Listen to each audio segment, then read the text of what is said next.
Para ulama berkata, barang siapa di dalam salat lalu ia terlewatkan dalam menjawab muazzin, maka apabila ia salam maka ia mengqadha dan menjawabnya meskipun muazzin itu telah diam. Jangankan sembahyang, menjawab azan aja kita disuruh mengqadha. Mengqadha menjawab itu masih disunatkan. Mengqadha menjawab muazzin itu masih disunatkan. Apalagi mengqadha sembahyang yang ketinggalan maginnya. Sekarang tidak ada artinya perkataan orang yang mengatakan sesungguhnya hal itu seperti yang pertama dan ia tidak mengqadha. Perkataan seperti itu kada perlu dipakai, kada perlu diperhatikan. Ada pendapat yang mengatakan bahwa seorang yang kada sembahyang kada perlu mengqadha lagi jar. Nabi pun mengqadha sembahyang.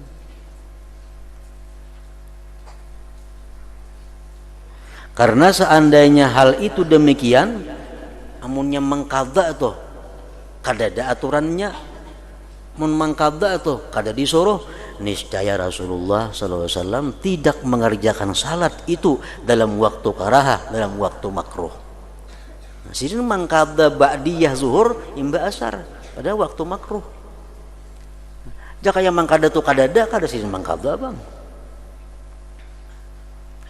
Jadi kesimpulannya bahwa mengqadha itu adalah sesuatu yang memang dari Rasulullah sallallahu alaihi wasallam.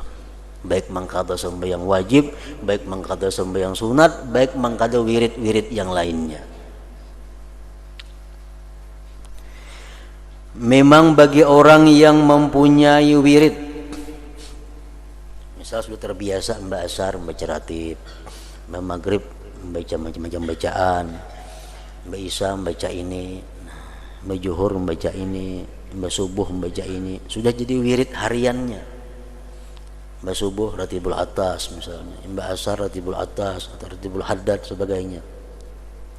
Lalu ada uzur yang menghalanginya, satu hari kada baca wirid-wirid itu, maka sayogianya ia tidak meringankan bagi dirinya sendiri untuk meninggalkannya, tetapi ia perdapati pada waktu lain, disuruh kita membayar mengqadhanya,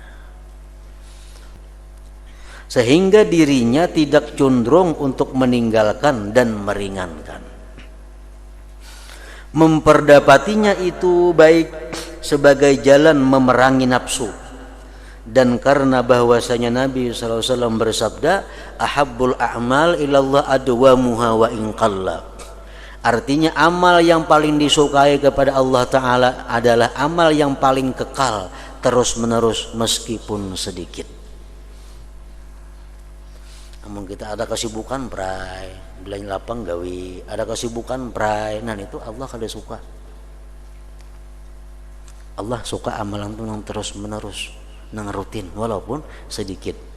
Nah, supaya kita jangan keluar daripada dawam, daripada rutin, bila kita kada baca dibayar di waktu yang lain, diqadha.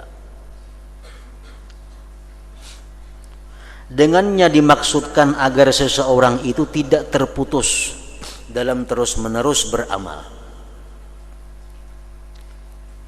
Aisyah radhiyallahu anha meriwayatkan dari Nabi sallallahu alaihi wasallam bahwasanya beliau bersabda, "Man 'abadallaha azza wa jalla bi'ibadatin thumma tarakaha malalatan maqatahu Allah azza wa jalla." Artinya barang siapa yang menyembah Allah azza wa jalla dengan satu ibadah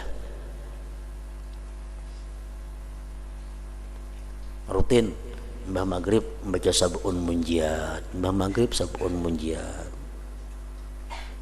kemudian ia meninggalkannya, muyak sudah membaca karena bosan, maka Allah azza wa jalla memurkainya orang tersebut. Allah memurkai, maka Allah azza wa jalla, maka Allah azza wa jalla memurkainya.